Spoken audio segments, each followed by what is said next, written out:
সেটা তো হচ্ছে আমরা 3 বছর ধরে সেম দাবি করতেছি, এটা নতুন করে আর বলার কিছু নেই। আসলে আমরা যেটা চাচ্ছি আমাদের যে ভাতাটা দেওয়া হয় সেটা হচ্ছে 50,000 করতে হবে।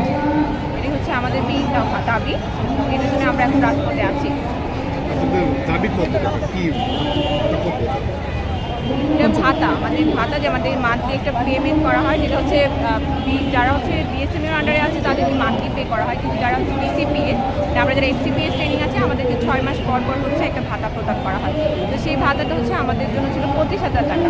তো আমাদের দাবি হচ্ছে যে এটাকে হচ্ছে বাড়িয়ে 50,000 করতে হবে, কারণ বর্তমান যে মুদ্রাস্ফীতি যে সময়টা চলতেছে, এটা হচ্ছে আমাদের একজন ডক্টর যে হচ্ছে আমরা যারা এখানে ট্রেনিংয়ে আসছি, আমরা হচ্ছে আমাদের এমবিবিএস কমপ্লিট করে ইন্টার্নি কমপ্লিট করে তারপর 2-3 বছরের পড়াশোনা সাধনা করে আমরা আমাদের পোস্ট গ্র্যাজুয়েশনে দিই। তো আমাদের বয়স কিন্তু 30-এর উপরে, আমাদের এখানে সবার ফ্যামিলি আছে এবং আমাদের এই কোর্সটা কিন্তু 5 বছর একটা কোর্স। তো 5 বছরই কি একটা মানুষ বা একটা ডক্টরের পক্ষে 25,000 টাকা দিয়ে তার বাচ্চা তার সংসার কি মানে করাটা কি সম্ভব হয় কিনা। তো এই জন্য আসলে আমরা আসলে আমাদের জীবন মানে আমরা যদি হচ্ছে আমাদের এই যুক্তি দাবিটা ওনারা মেনে নেয় এবং আমরা যদি আমাদের অন্য কোনো দিকে না দিক করে আমাদের এই পুরো প্রফেশন রোগীদের সেবা করাতে আমরা মনোনিবেশ করতে পারি। আরেকটা জিনিস হচ্ছে যে বাংলাদেশেই হচ্ছে এশিয়ার মধ্যে সবচেয়ে কম ভাতা প্রদান করা হয় ট্রেনিং ডাক্তারদেরকে। আপনি চিন্তা করে আমাদের পার্শ্ববর্তী দেশ পাকিস্তান, ওখানে হচ্ছে সর্বনিম্ন ভাতা 65,000 করা হয়, সেখানে আমাদের দেশে ট্রেনিংদেরকে মাত্র 25,000 টাকা দেওয়া হয়। এটা আসলে অনেক বড় বৈষম্য। তো আমরা এই বৈষম্যটাই আসলে চাচ্ছি না, আমরা চাচ্ছি আমাদের নৈতিক দাবিটা যাতে মেনে নেয়।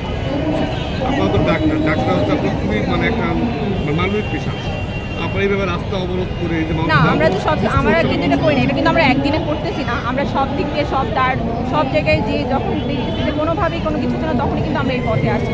আমাদের প্রফেশনটা আমরা এরকম দেখি, কিন্তু আমরা একবারই যে এমন না যে আমরা রাস্তায় নেমে গেছি, ব্যাপারটা এরকম না।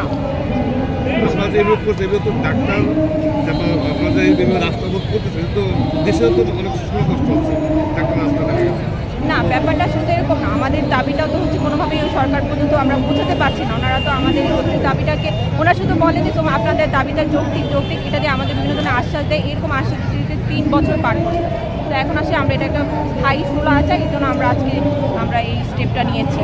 আমরা জানি আমাদের যে কষ্ট হচ্ছে, আমরা এটার জন্য অবশ্যই ক্ষমা প্রার্থী, কিন্তু আমাদের আসলে এটা ছাড়া আসলে এখন আর কোনো উপায় নেই। আমরা চাচ্ছি আমাদের এটা একটা সমাধান হোক।